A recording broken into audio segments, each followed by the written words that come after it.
ऊष्मागतिकी। ऊष्मागतिकी भौतिकी की वह शाखा है जिसमें हम ऊष्मा के आदान प्रदान और उसके यांत्रिक ऊर्जा में रूपांतरण का अध्ययन करते हैं। इस शाखा में हम ऊष्मागतिकी प्रणालियों का अध्ययन करते हैं जिन्हें दाब, आयतन, तापमान और आंतरिक ऊर्जा जैसे मापदंडों के आधार पर परिभाषित या व्याख्यायित किया जाता है। ऊष्मागतिकी प्रणाली खुली, बंद या पृथक हो सकती है।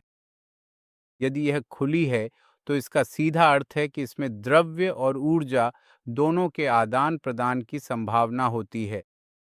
यदि यह एक बंद प्रणाली है तो इसका अर्थ है कि ऊर्जा का आदान प्रदान हो सकता है लेकिन द्रव्य का नहीं।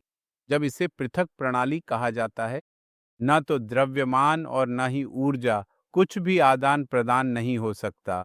इसे पृथक प्रणाली के रूप में जाना जाता है।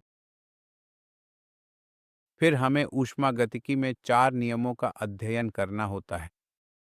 सबसे पहले शून्यवाम नियम। शून्यवां नियम सबसे सरल और सबसे मौलिक नियम है। मान लीजिए 2 वस्तुएं हैं बी और सी, और एक तीसरी है जो है ए। यदि ए का तापमान बी के बराबर है और ए का तापमान सी के बराबर है तो बी और सी का तापमान भी बराबर होगा। ये बहुत मौलिक है, आप कह सकते हैं अब इसमें खास क्या है, लेकिन हाँ, यह एक नियम है। जब ए का तापमान सी के बराबर है और वह बी के भी बराबर है तो बी और सी का तापमान भी समान होगा। और याद रखें, जब दो वस्तुओं का तापमान बराबर होता है तो उन्हें ऊष्मीय संतुलन में कहा जाता है।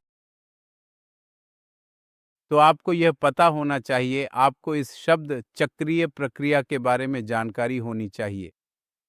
चक्रीय प्रक्रिया का मतलब है कि आप उसी बिंदु, उसी स्थान, उसी अवस्था में वापस लौटते हैं जहां से आपने शुरू किया था। यहाँ अगर यह यांत्रिकी का मामला होता तो हम कहते कि चक्रीय प्रक्रिया या चक्रीय यात्रा होगी, वापस उसी बिंदु पर लौटना, उसी प्रारंभिक बिंदु पर जहां से यात्रा शुरू हुई थी। लेकिन यहाँ हम P और V के बीच ग्राफ बनाते हैं।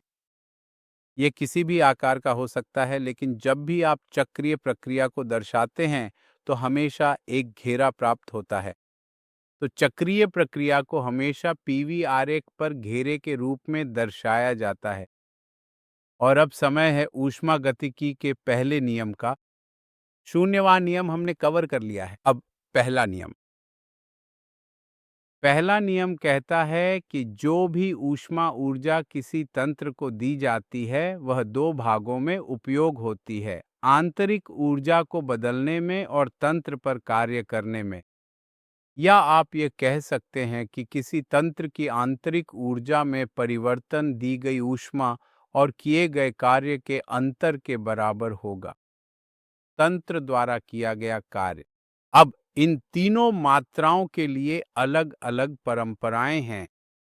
हालांकि ये सभी ऊर्जा हैं, लेकिन इस संबंध का उपयोग करते समय हमें सावधान रहना चाहिए कि इकाई एक ही होनी चाहिए, चाहे जूल हो या कैलोरी या कोई भी इकाई आप अपनाएं, लेकिन तीनों पदों के लिए वही इकाई होनी चाहिए। इस नियम को ऊर्जा संरक्षण के एक अन्य रूप के रूप में भी जाना जाता है।